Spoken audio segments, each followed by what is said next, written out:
በስመ አብ ወወልድ ወመንፈስ ቅዱስ አሐዱ አምላክ አሜን። ዝኸርኩም ናይ እግዚአብሔር ቤተሰብ ናይ ጎይታና ናይ መድኃኒና ናይ ኢየሱስ ክርስቶስ ፍጹም ሰላም ናብ ኩልኻትኩም ይብጻሕ። ከመይ ኣለኻትኩም? ኣምላኽና እግዚአብሔር ኣምላኽ ዝኸበረን ዝተመስገነን ይኹን። እቲ ንሕልፎ ዘለና ትምህርትና ሰማዕኹምና ተም ዘይካልኦት ዘይሰምዑ ካልኦት እውን ክትስምዕዎምን ካብቲ ሕማቕ መንገዲ ወፂኦም ናብ እግዚአብሔር ክቐርቡን ከምቲ እግዚአብሔር ንኹላትና ዝምህረና ዘሎ ንሕና ድማ ከይተሓለልና ቃሉ ናብ ኩሉ ከም ነብፅሕ ንስኻትኩም እውን ናብ ኩሉ ክተብፅሕዎ ይግባእ ማለት እዩ። ኣብዚ ሎም መዓንቲ ሓደ ነገር ኣልዒለ ክነጋገር እየ። ምክንያቱ ንሕና ደቂ ሰባት ኣብዚ ምድሪ እዚ ሓጥኣንን ጻድቃንን ተባሂልና ብስራሕና እንኸደሉ ወይ ድማ ንሓልፈሉ ናይ ጽድቂ ስራሕ ንሰርሐሉ ኣብዚ ምድሪ እዩ። ሓጢኣት ንሰርሐሉ እውን ኣብዚ ምድሪ እዩ። ስለዚ ካብ ሓጢኣት ወፂና ናብ ጽድቂ ካብ ጣዖት ናብ እግዚአብሔር ካብ ሕማቕ ስራሕ ካብ ክፉእ ስራሕ ናብ ጽቡቕ ስራሕ ክንሰጋገር ከም ዘለና ቅዱስ ቃሉ ይነገረና እዩ ማለት እዩ። ስለዚ ኣብዚ ከልዕሎ ዝደለኹሎም መዓንቲ እንታይ እዩ እግዚአብሔር ጻድቕ እንድሕር ኮይንካ ከመይ ከም ዝህበካ እንታይ ዓይነት ክብሪ ከም ትረክብን ሓጠጥ ኮይንካ ድማ እንታይ ዓይነት ስቃይ ከም ትረክብን ኣብ ናይ ነብሳት ጉዳይ ኣልዒልና ክንዘራረብ ኢና ማለት እዩ። ስለዚ ነብሲ ካብ ስጋ ምስ ተፈለየት እትሓልፎም ዑደታት ኣሎ። ነብሲ ካብ ስጋ ምስ ተፈለየት ማለት እዩ። ወይ ድማ እትረኽቦም ክብርታት እኒሆ፣ ወይ ድማ ነብሲ ካብ ስጋ ምስ ተፈለየት እትረኽቦም ስቃያት እኒሆ። ሓጢኣተኛን ጻድቕን ኣብ እንብሎ ማለት እዩ። ጻድቃን ክነልዕል ንኽእል ኢና። ካብዚ ዓለም እዚ ብሞት ምስ ተፈለዩ ነብሶም ብመላእክቲ ወይ ድማ በቶም ናይ ብርሃን ዝበሃሉ መላእክቲ ተዓጅባ እያ ትኸይድ። ተዓጅባ ማለት እዩ ብክብሪ ሓደ ሰብ እንድሕር ናብ ክብሪ ዝኸይድ ኮይኑ ተዓጁ ዕልና ተባሃለሉ እዩ ዝድዩ ማለት እዩ። ናይ ጸድቃን ነብሲ እውን ኣብዚ ምድሪ እዚ ጽቡቕ ስራሕ ስለ ስርሐት ናብ እግዚአብሔር ናብቲ ዘየሓልፍ ክብሪ ትኸይድ ስለ ዘላ ብክብሪ ወይ ድማ እቶም ንጹሃን ዝኾኑ ኣገልገልቲ ዓጅቦም እዮም ዝኸሉ ማለት እዩ። ስለዚ ኣብዚ ክርኢ ከለና ሓደ ሰላማዊ ምስግጋር ዝበሃል እኒኦ። ሰላማዊ ምስግጋር እንታይ ማለት እዩ? ነብሳት ጻድቃን ብመላእክቲ ተሓዚለን ብዘይ ፍርሕን ጭንቀትን ናብቲ ናይ ዕረፍ ቦታ ይኸዳ። ብምንታይ ተሓዚለን? ብመላእክቲ። ቀፂሉ እንታይ ይኾና? ናይ ብርሃን ልብሲ ወይ ድማ ናይ ብርሃን ክዳን ዝበሃል ነብሶም ብመለኮታዊ ብርሃን ትለብስ፣ ገጾም ድማ ከም ፀሓይ ይበርህ። ናይ ጻድቃን ኢና ንልዕል ዘለና። መለኮታዊ ብርሃን እግዚአብሔር ዝህበካ ብርሃን ማለት እዩ። ብጸጋዊ ትትረኽቦ ብጸጋ ክብሪ። ቀፂሉ ምስጋና መላእክቲ እዩ። ኣብዚ ድማ መላእክቲ ብሓጎስን ብምስጋናን ይቕበልዎም። ሰላም ንዓኻ ይኹን ኦ ጻድቕ እናበሉ ማለት እዩ። እናበሉ ድማ ይፋንዎም ናብቲ ዝድልይዎ ቦታ ማለት እዩ። ቀፂሉ እንታይ ይኸውን? ናይ ምስጢር ራእይ ዝበሃል እዩ። ናይ እንታይ? ናይ ምስጢር ራእይ። ኣብቲ ምስግጋር ንመንግስቲ ሰማያት ንወሎ ወይ ድማ ሰዓቱ ዝወሃቦ ሰዓቱ ዝኾነሉ ናብ ናይ መወዳእታ ግዜ ዝኸውን ናብ መንግስቲ ሰማያት ክሳዕ ዝኸዱ ኣብቲ ግዜያዊ መጻንሒ ዝኾነ ገነት እዮም ዝጸንሑ ማለት እዩ። ኣብዚ እንታይ ዝኸውን ንክብሪ ቅዱሳን ናይ ምርኣይ ዕድል ይወሃቦም ዝለዓለ ከመይ ከም ዝኾነ ማለት እዩ። ኣብዚ ክርኢ ከለና ካበይ ናብ እዩ ዝብል ድማ ምርኣይ የድልየና እዩ። ኣብዚ ተፈላለዩ መፅሓፍታት ክርኢ ከለና ነብሲ ካብ ስጋ ምስ ተፈለየሲ ዑደታት እኒሄላ ገለገለ እግዚአብሔር ተመንከትዎ ክብሪ ክትብ እንታይ ዓይነት ክብርታት ከም ዘለዎም ጻድቃን ድማ ብታሕታይ ክርኢና ከመይ ዓይነት ሓጎስ እንታይ ከም ዝኾኑ ንወይኑ ጌርና ድማ ክርኢና ናይ ሓጢኣን ዝሕልፍዎ መንገዲ ድማ ርኡ ዝሓልፍዎ መስርሕ ነብሲ ሓጥኣን ካብ ስጋ ትፍለ ከዓ እቲ መስርሕ ብጣዕሚ ዘሕዝን እዩ። ሓጥእ ክኸውን ከሎ ማለት እዩ ብጭንቂ እዩ። መላእክቲ ብርሃን ኣይኮነን፣ መላእክቲ ጽልመቶም ዘደንግጹ እዮም ሽከሙኻ ጭንቅን ፍርሕን እኒሄው እዚ ሓደ ክመውት ከሎ ጭንቅን ፍርሕን ተሃዋኸነ ዝኾነ ሰብ ተሪኹም እንደውም ብጣዕሚ ኣብ ሞቱ ብጣዕሚ ዘዋኽ ሰብ እኒሄው መንቀጥቀጠ ማለት እዩ። ጭንቅን ፍርሕን ይኸውን ንምንታይ? ነብሲ ብመላእክቲ ጽልመት እያ ትተሓዝ። በቶም ናይ ጸልማት ወገናት ዝኾኑ መላእክቲ ትተሓዝ ማለት እዩ።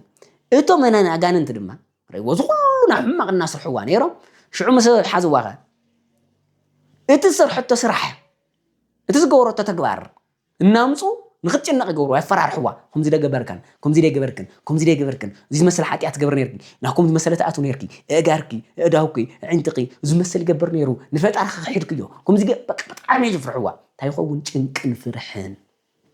ከቢድ እዩ። ርእዩ ቀፂሉ ጽልመት እዩ። نفسهم صلمات تخدن جزءهم دم يتسلم كون عقل مالتي قصير انت يخون مخصاص كافت مكان أي تولو زولنا يو حالف قلو أجاننتي نتي زجورك أي حاتيات ويد ما نتحات زجورة الناس كور يخصون يساقيون لكاتي غير أيو عيشوا مسكدو ثاني يكونن ناخا قرب يجي قبان السبزي وزينا جبر أيو زي جبر زنا بر أيو ناخا حيدك أيو نعنا أي مسيلو مسانا أيو مسانا أيو بوتو ناتنا وجن أيو ناولو رأيو يخصوا مالتي أو تاي خون زي مداتا تسفهم قرأ زبها نيرو زحات زي تحمى عزقبر زنبري نتي رأي وزي أهتم تاجر يخاو نافتنا يجنتنا يكسارك أنزر خوض نورو بوتا يخدو يريو يزرو بخيات خون تيوم خورو خلو بعرفتي سلام بزلو نبرا طعم بزلو عندبت نجزي عبير كمسكن وان كله برجعتها بهدأت بزي مقرات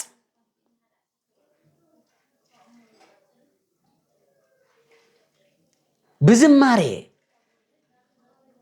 حسيت حقوس بزتملو كأندوتم كم عرنا عقب بزتعم حقوس النفس سخمس كنو خلو يريو ريو زين صارك أنت رادو خبر خري خلو نمنت أي حد يحسق وركو نابلو بتعسان ببخياتن يساقوا أو زي أبنات نقبر نخل نوين على أزارن زبل ولوك أس رئينا يوم زلنا مالتي كما يساق خمس نور رئيكم بلو نابرهم تقوي عقوا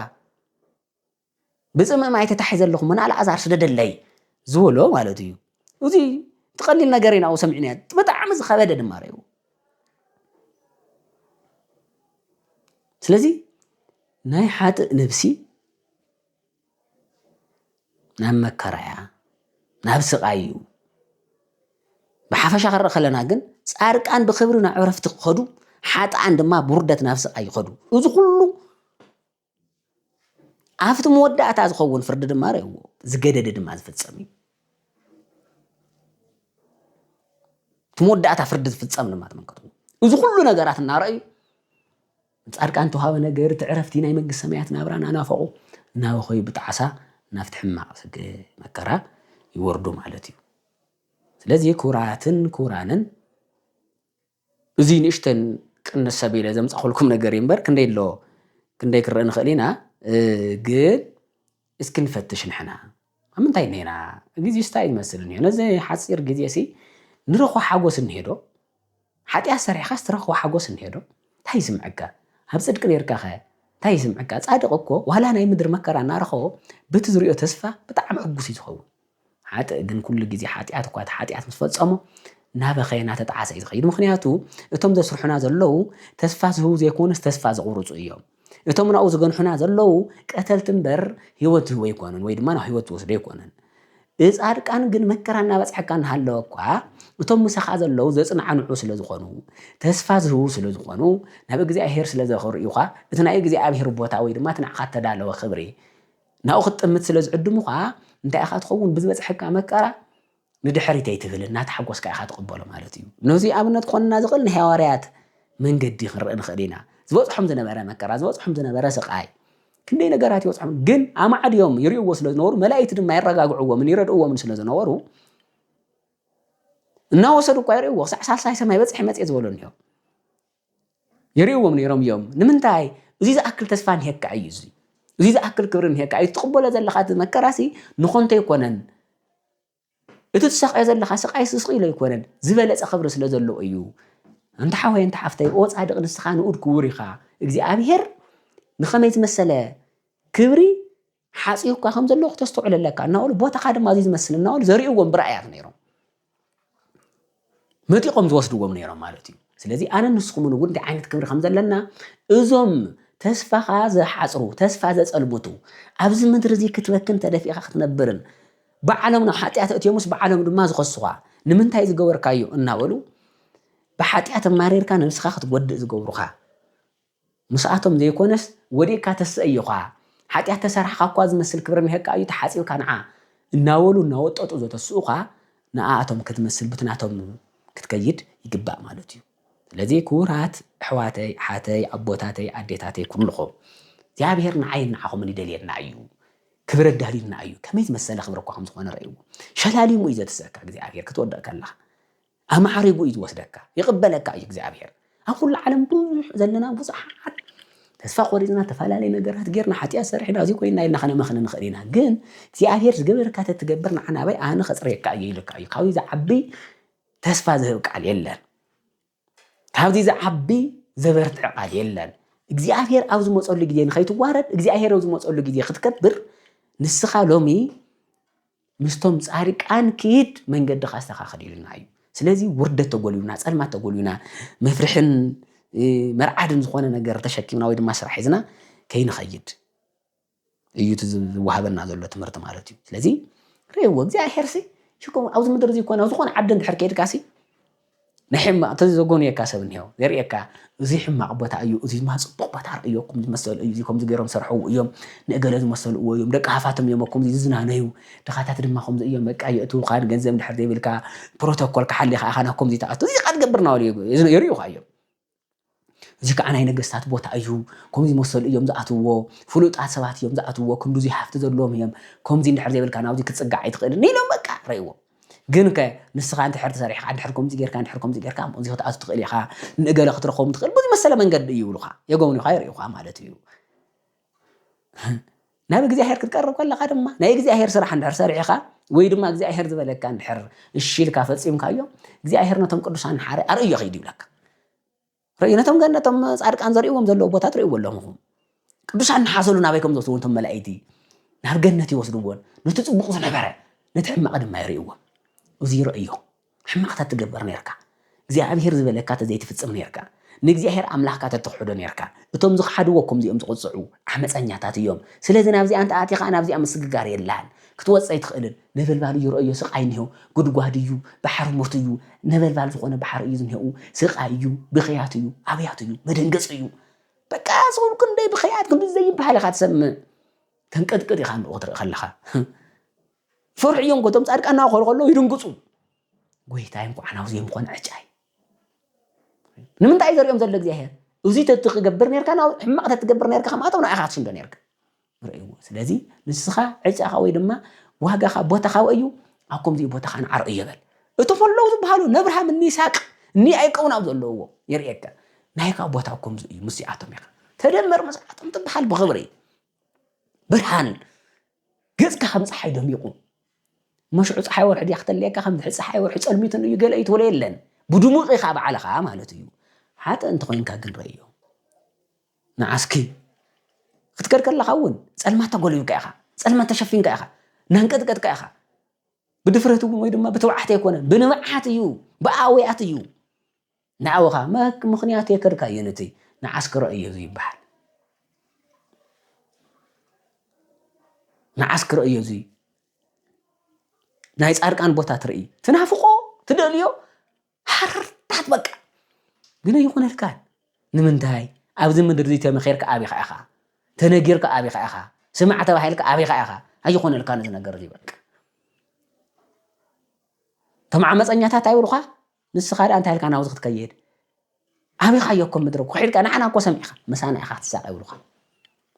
ወይ እዚ ኩሉ ንዓ ናበሉ ከም ዝሕጉስኻ ከም ዝሕግዙኻ ከም ዝረድኡኻ ቀትርን ለይትን መደቀሲኻ ንኾነ ኣብ ከፈው ትብለሉ ግዜ ብደገ ትወፀሉ ግዜ ክንደይ ንስጋኻ ዘብህግ ነገራት እዚ ናበሉ ዘስርሑኻ ዝነበሩ እኮ እዮም ኣብ መወዳእታ ግዜኸ ከሰስትኻ ኮይኖም ዝርከቡ ፀላእትኻ ኮይኖም ዝርከቡ ዝሕጉስኻ ዝረድኡኻ ይመስሉ ዝሕግዙኻ ይመስሉ ዘብልዑኻ ዘስትዩኻ ይመስሉ ናብ ፅቡቕ ዝመርሑኻ ዘለዉ ይመስሉ ናብ ክፉእ እናመርሑኻ ይነብሩ ኣብታ ናይ መወዳእታ ግዜ እውን ንስኻ ማ ዘይግበአካን ዓማፂ ኢኻ ንፈጣሪኻ ክሒድካ እየ ኢኻ ብሉኻ ተመይሶም ክሒድካ እየ ኢኻ ብሉኻ ስለዚ ናይ እግዚአብሔር ቤተሰብ ብሕልፊ ኣብ እዝራ ተገሊጹ ዘሎ ብደንቢ ክንሪኦ ኢና ቀፂልና ማለት እዩ ቀፂልና ስለዚ ኣብ ዘለና ሃለና ናይ ትማሊ ዘይኮነ ናይ ሎሚ ተረዲእና ዝበለፀ ገዛ እኒሄና ገዛ ዘለዎ ብዙሕ ሰብ ንገፁ ዝጭነቕ እኒሄው ከምዚ ተኾነ ዝብል እኒሄ ገዛ እኒሄልካ እዩ ሰብ ዝሰርሖ ገዛ ይኮነ እግዚኣብሔር ዝሰርሖ ኣብዚ መንበሪ ሲእንካ ክትከውን ኢኻ መንበሪ እኒሄልካ እዩ ገንዘብ ሲእንካ በቃ ብዙ ኣሎ ዝበሃሉ ሩሻናት ትናፍቕ ትኸውን ኢኻ ኣሎ ዝበሃል መብልዒ ትናፍቕ ትኸውን ኢኻ ስጋ ወልደ እግዚኣብሔር ብላዕ ደመ ወልደ እግዚኣብሔር ስተ ዝበለፀ ክብሪ እኒሄልካ እዩ ብንፅህና ኮይንካ ገንዘብ የልየካ ሽዑ መስራሕቲ ዓታይ ልመልዓላይ ማለ የልየካ ናንንዳ ኣገለ እዚ ናተይት ምኾንካ እናሃልካ ምምንያ የልየካ ተሰርሕ ኒኢልካ ይስርሑ መርዓዊ ኢኻ ክቡር ኢኻ እግዚኣብሔር ሸላሊሙ እዩ ክእትወካ ናብ ገዛኻ ስርሑ እዩ እዚ ኣበየ ክድቅስ ኣበየ ክዕርፍ ሶፋ ኣበየሎ ቴሌቭዥን ኣበየሎ ግዛዕ ኣበየሎ ትብሎ ይኮንካን ነዚ ገዛ ይረስሑ እዩ ቀደም ክቕሎም እየ ግዛዕ ክትብሎ ይኮንካን ናይ ዘለዓለም ሓጎስ እዩ እግዚኣብሔር ኣዳልይዎ ዝኒሆ ብደቂ ሰባት ሕልና ኣታውሎ ዝበሃሉ ዓለም እኳ ናፍቆም ክንደይ ነገር ኣትምንየኒ ደስ ኣበለካ እግዚኣብሔር ዝህበካ ሰብ ዝሰርሖ ከምዚ ደስ ካበለካ እግዚኣብሔር ዝሰርሖ ከመይ ደስ ይብል እግዚኣብሔር ዝህበካ ስለዚ እዚ ዝኣክል ትዕድልቲ እናሃለወና ደቂ ሰባት ብዘይረብሕ በዞም ዓመፀኛታት እናተመኸርና በዞም ዘየልዩ ሕማቃት ዝኾኑ ናይ ፀልማት ወገናት ዝኾኑ ጋንንቲ እንዳመርሑና ናብ ሕማቅ መፃወዲ ኸይንኣቱ እዚኣ እንዳሓናና እግዚኣብሔር መኽረና ነግረና ኣሎ እንሰምዖ ነስተብህል እንሪኦ ዘለና ነስተብህል እንኸዶ ዘለና ነስተብህል እንሕዞ ዘለና ነስተብህል እንዛረቦ ዘለና ነስተብህል እንሰምዖ ዘለና ንመሚ ኩሉ ፈሊና ንኺዶ ፈላጣት ኢና መስተውዓልቲ ኢና ከምዚ ተጌርካ ኢኻ ትኸብር እሞ እግዚኣብሔር ከኽብረና ግዜን ሰዓት እናሃበና እንሃለወ ንሕና ንድሕሪት ኣይንበል ናይ እግዚኣብሔር ሰላም ኣብ ኩልኻትኩም ይኹን ኩላትና እግዚኣብሔር ኣብ ዝመፀሉ ግዜ ጻድቃን ኢሉ ይፀውዐና ዝመሃረና ዝገሰፀና ጎይታና ኣምላኽና እግዚኣብሔር ዝኸበረን ተመስገነን ይኹን ወስብሓት ለእግዚኣብሔር